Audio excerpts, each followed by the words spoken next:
Donc cette épidémie cette année qui est de sérotype 1 touche essentiellement l'Ouest, plus de 70% des cas, comme on l'avait bien écrit, comme 70% des cas touchent la région Ouest. Donc effectivement, par conséquent, le Shore est plus impacté. Et les urgences sont impactées par cette augmentation de cas, mais en aval également, on a une augmentation, puisqu'à peu près entre 35 et 40% des cas de dengue qui arrivent doivent être hospitalisés. Alors, ce qui est sûr, c'est qu'on a plus de formes graves ou de formes avec des signes d'alerte, parce qu'on a plus de cas aussi cette année, et notamment dans l'Ouest.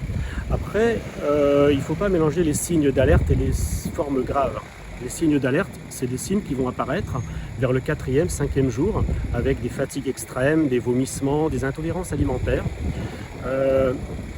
Et c'est des gens qui nécessitent... On va faire une pause, je suis désolée encore. Sérieux, c'est vraiment compliqué là. Il y avait laissé là parce qu'il y avait des marques. Bah ouais, mais en fait il y a du passage tout le temps. On va juste finir parce qu'on a fini, on va finir sur la dernière question. Mais par contre pour la deuxième interview, si on peut avoir un autre cadre.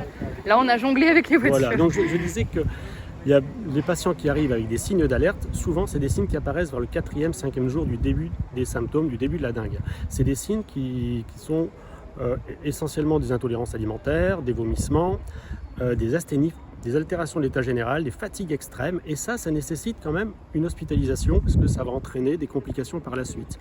Il y a les chutes des plaquettes aussi, les thrombopénies qui peuvent être aussi sévères et entraîner des hémorragies, et ça, tous ces signes d'alerte effectivement peuvent entraîner des formes graves et aller jusqu'au décès malheureusement. On voit certainement cette année plus de dengue avec des signes d'alerte qui peuvent entraîner des formes graves, c'est bien évident, oui.